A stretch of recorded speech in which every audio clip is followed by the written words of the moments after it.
Well, I'm so excited to be with you all today, of course.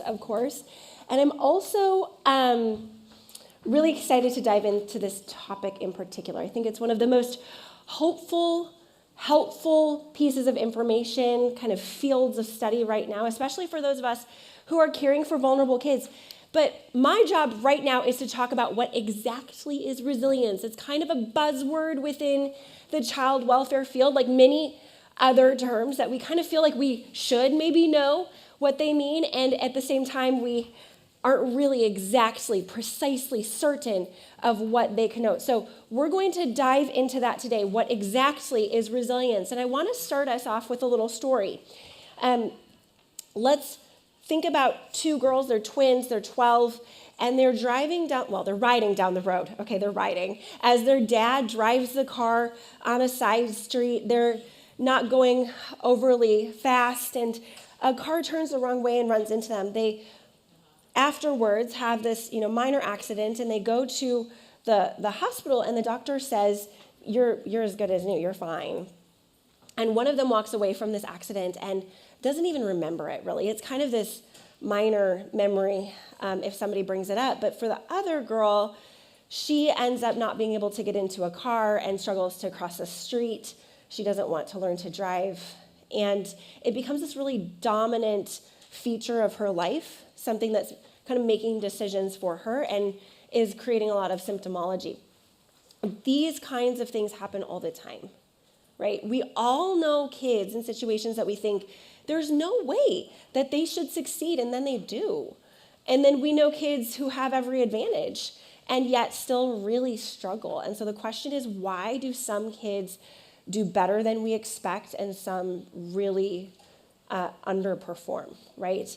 And part of that is related to this problem, right? We want to start kind of thinking about this problem together. A child you love, a child we love, is experiencing the effects of early adversity. A child we love is experiencing the effects of early adversity, and it's so normal to us in the child welfare field. We think like, yeah, we know 100, 1,000, right? But it's also really devastating and heartbreaking because we see this precious little one made in the very image of the Most High God, and we know that they have all the potential and purpose in the world, and yet because of the difficult things they've experienced, they are struggling, and we love them, and we don't know what to do. But before we move on to talk about the solution, I want to define a couple of other buzzwords that we hear, right?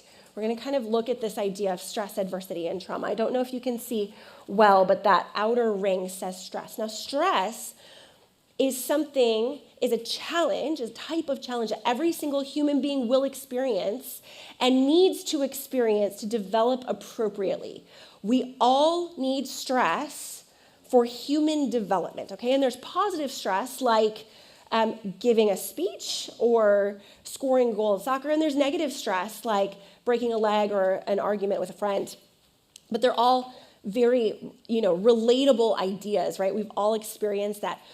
On the next circle, we see early adversity. And the distinction there is that early adversity is not developmentally appropriate.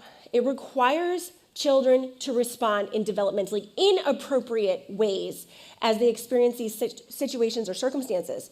So it kind of comes in a couple of categories.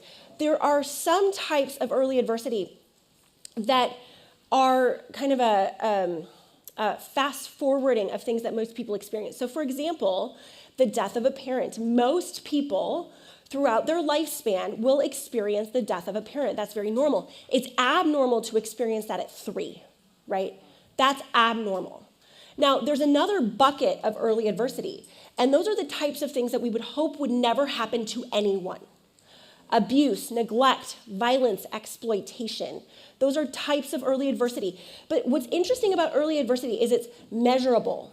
It's objectively identifiable. I can see it. I can name it, right?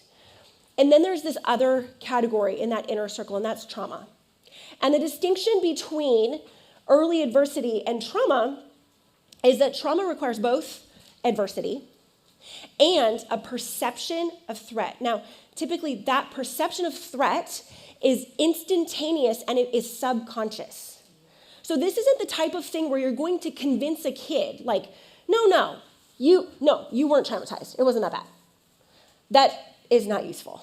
I don't know if any of you have ever tried it. I don't recommend it, but it's not going to function very well, okay? So these are the different types of constructs that we're thinking of here. But here's what is key. Here's what's key. Adversity doesn't need to be the defining characteristic of a child's life. Now, we need to acknowledge it. We need to deal with it. We need to understand that it is a part of a child's life. There's no question. And they earned the right to say that it's a part of their life. We can't dismiss it. And at the same time, it doesn't define them. This is not who they are. Imagine being defined by your early experiences. How sad, how difficult would that be? But we don't need to do that. There we go. And instead, this is what Scripture says. No, in all these things, we're more than conquerors through him who loved us. And that's true of our kiddos. It's true of our kiddos who are experiencing the most difficult things and who are really not thriving. The one that you wake up at night and you worry about. The one that you think, God, I need you to intervene because there's nothing that I can say or do that is going to make this right. Even that kid was made in the very image of God and ordained to be more than conquerors, more than a conqueror through Christ who loved us. So we have the problem, right? A child you love is experiencing early adversity, the effects of early adversity, right? Devastating. And part of the solution, I'm not going to overstate that everything is coming through resilience, but the reality that resilience overcomes adversity. This is so hopeful. This is straight from the Bible and straight from science. And when we look for the confluence of those things, where those two things meet, we should run after that really hard. So resilience, what exactly is it?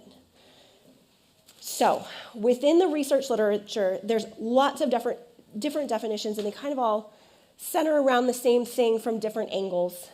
And we're going to show you where you can learn more about that at the end of this little talk here. But basically, when we boil it down, it's the ability to overcome obstacles.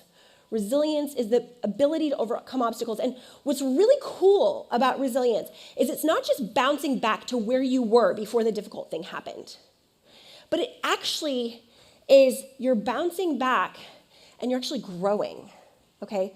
So there's something even called post-traumatic growth. Now, we're not recommending trauma as an intervention, obviously. I don't want you to put on social media, Nicole said, just make sure everyone has adversity. Didn't say that. However, it is tremendously hopeful for those of us who are caring for vulnerable kids to know that actually this is the definition, the scientific evidence of how God can take what the enemy means for evil and use it for good.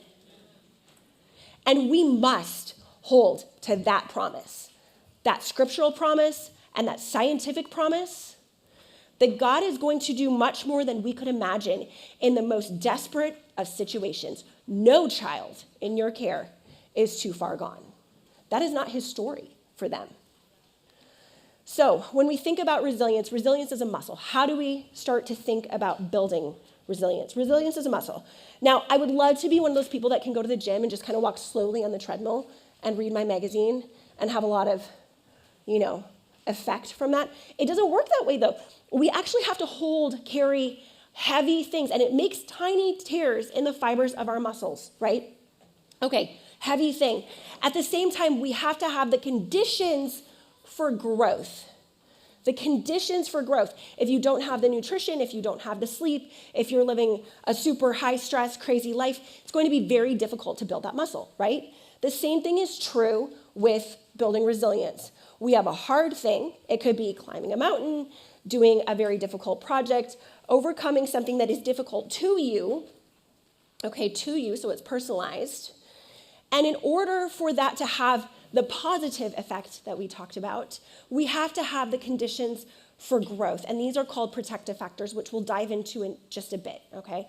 But what I want to say here is this, that for our kids who have experienced deeply difficult things, this is where we see that they, in some ways, almost have a head start on building resilience, okay? So we're not applying adversity as an intervention. That's ridiculous. But rather, we're saying to them, listen, I know that this thing is something I would never have wanted for you. I lament that it happened to you. I'm so sorry. And I see that this is something that God can use for good. It's something that God can use to grow you and prepare you, not that he wanted this to happen, but that he can redeem all things, right? He can redeem all things. So when we talk about protective factors, I don't know what that slide is. We're going to keep going. When we talk about protective factors, here's what we know. This is from a study we did. I think we published it last year, but it was recent-ish. So when we have adverse childhood experiences, we see that we are less likely to be resilient and less likely to have high life satisfaction. But when we add in protective factors, you can see relational and individual protective factors at the top and the bottom. When we add those in, we are more likely to see resilience, significantly more likely, statistically significantly more likely to see resilience and to see greater life satisfaction. So this is kind of the scientific demonstration of what this looks like. But let me show you in a simplified form. When we have early adversity, we know that it tends to lead to negative outcomes. There's reams of research on this. I'm happy to talk to you about this and guide you to it. In a lot of ways, it's really demoralizing, okay? It's really discouraging. But when we take early adversity and we combine it with those protective factors that we can support our kids in building, right? That leads to resilience, which leads to better outcomes.